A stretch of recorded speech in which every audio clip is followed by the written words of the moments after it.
What is up, people? It's Takumi Productions, and I'm really struggling with thinking of a clever way to start a video like this.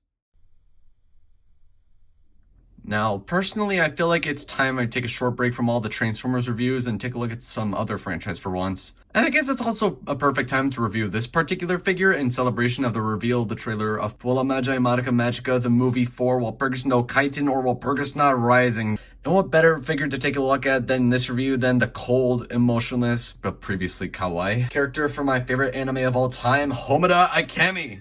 The painting and sculpting on Homura, similarly to the last 5 Figmas that I've previously reviewed and 2 I've yet to take a look at, is exquisite. All of the essential details from the character are captured with an accurately minimal color palette and absolutely fantastic detail work.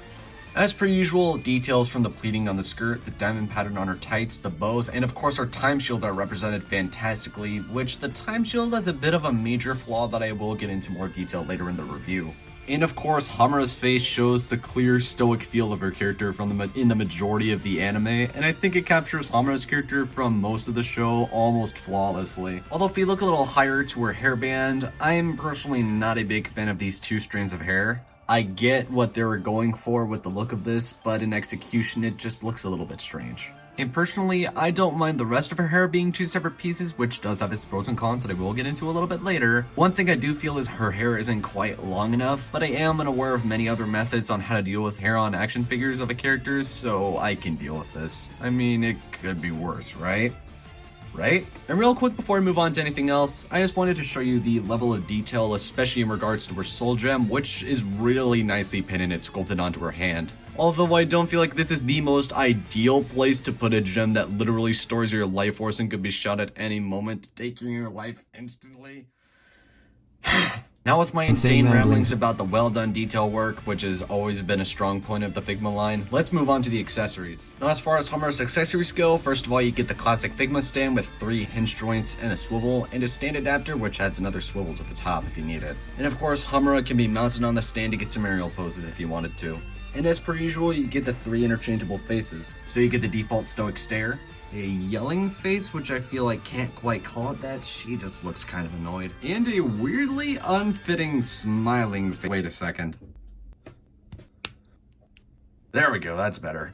If you wanted to replicate the look she had exclusively in episode 10 and I believe part of Rebellion, she comes with this alternate hairpiece with her braids with the weird fish hooks at the end. Eat your heart out, series Jolts. And to accompany the alternate hairpiece, you get this really tiny pair of red glasses she also had during those exact same times, which, be very mindful, these are really small and really thin and also entirely clear plastic just painted red. So on any of the faces, there's this teeny tiny pair of holes on either side of the face, which to put the glasses on you actually have to slightly flex the clear plastic just to get them on, which is a little bit scary at times, especially knowing that it's really thin, so just be careful when you're putting the glasses on, and also taking them off is also a bit of a hassle. She comes with 3 pairs of matching hands and a slightly strange variety of hands, we'll talk about those later. So Homura comes with a pair of fists, open hands, grabby hands, a right trigger finger hand, right loose grabby hand, and this left curved open hand. Sure, some Figmas do come with mismatched hands like the Figma Saber 2.0, which weirdly only comes with 1 pointing hand and not a pair, but something like Homura here is a little bit more peculiar that she comes with multiple mismatched hands that don't really pair with one another. Now remember the major flaw with the time shield that I mentioned earlier in this video. Just a heads up, this figure comes with the arm without the time shield pre-installed, however, that's where this figure provided a bit of a scare. As I was fiddling around with it after I got it out of the box, I tried switching out the arms, but little did I know that the arm without the time shield came this close to breaking off. You might be able to see the stress mark on the joint where I tried to pull off the arm. I kid you not, the day after, I spent nearly an hour trying to pry this thing off without breaking the joint by pulling the entire arm off and trying to push the peg out of the arm, which was so scary and even nearly made me break something. Now this may be an isolated problem with my copy of this figure, what the actual hell? But at a price like this, there are absolutely no excuses. And to bring up a point that MGo316 made in one of his own videos, it's not better to be too tight than be too loose. As being too loose, the figure can't hold anything, and too tight means you run the risk of stressing the plastic or even worse, breaking the thing altogether. So take my word if you get this Figma as a precaution. If you're going to swap the yarn and it's too tight, I would recommend finding a better method to pop off the lower arm than I did, so you won't have to end up suffering a similar fate that I did by stressing out the plastic on the joint. And just as a safety precaution, from now on, I am never swapping the arms ever again. And besides, when have we ever seen Homura without her time shield, besides maybe for a few brief seconds? And now, back to your regularly scheduled review.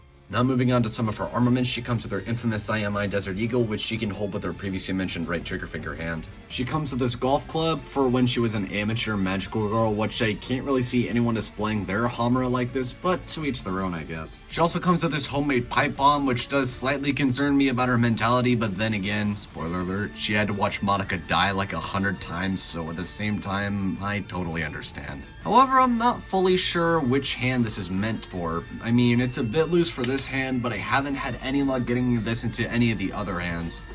I'm pretty sure it's supposed to go into this loose grabby hand, but at the same time I feel like it may be for one of the other ones. And probably saving the best for last, she comes with this big ass AT4 bazooka, which I believe is what this curved open hand is used for supporting the front of the bazooka while it sits over her shoulder.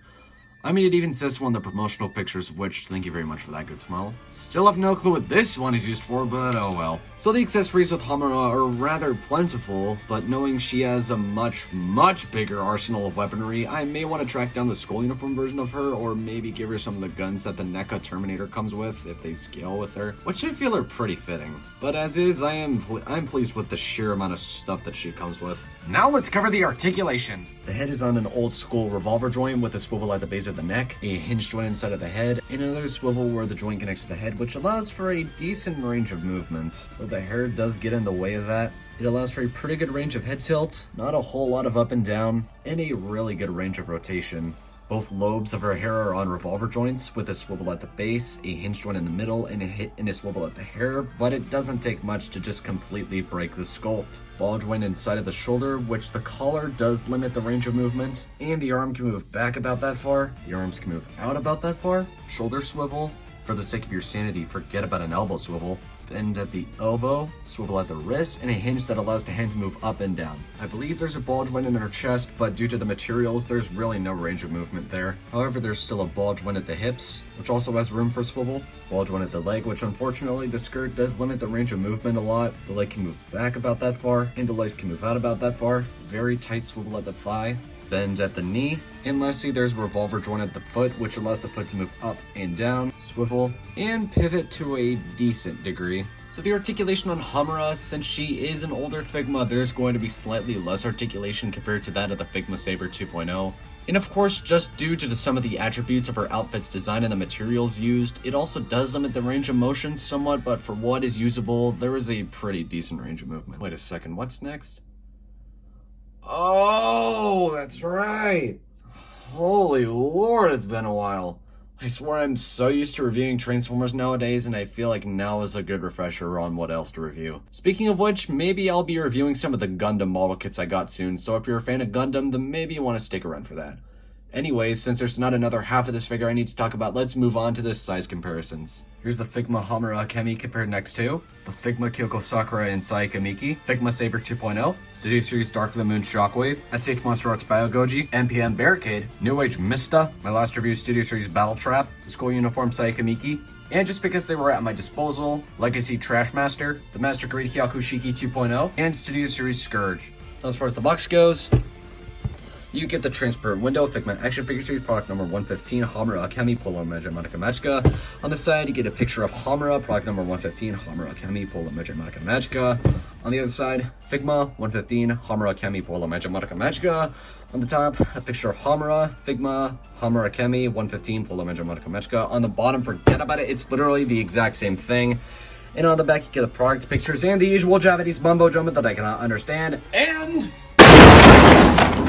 Now moving on to my closing thoughts on the Figma Homura Akemi. For the most part, it is a great entry into the Figma line for how old of a Figma this is. Though she does feel slightly dated compared to the Figma Saika, which isn't even much newer than this, but that doesn't mean it's bad. Matter of fact, it's quite the opposite. This Figma looks fantastic, super accurate to Homura's appearance from the original anime all the way to Rebellion, though her articulation is a little bit lacking on some spots. Switching out the arm was just outright terrifying, and this is just me, but it does kind of bug me that she doesn't come with pairs of some of these mismatching hands. However, with the load of accessories that you get, the articulation that is there, and the look, as I said before, makes me feel that this Figma isn't nearly as bland as Kyoko and is near the excellence of that of the magical girl Sayaka. Now, let's talk about where you might just be able to place an order and the financial decisions to make for it. Now, I actually got Homura and Scourge as gifts for my birthday earlier this month, which special thank you to my relatives for them. However, depending on where you may be shopping, the prices will definitely vary, and be sure to consider shipping, as the costs can make or break a good price in any case. Homura is available on Amazon, Hobbylink Japan, and eBay with several cases of questionable authenticity, and from what I've seen, this one is ranging from the $70 to nearly $100 range, which I would say that it may be worth roughly $70 to $80 depending on how much you want to pay for it, but I wouldn't go much further unless you have some extra cash to spare and if you need it to build onto your collection. Now, what's my personal recommendation for this Figma? Well, if you're a fan of Madoka Magica like myself, and maybe if you have some extra money to spend, if you really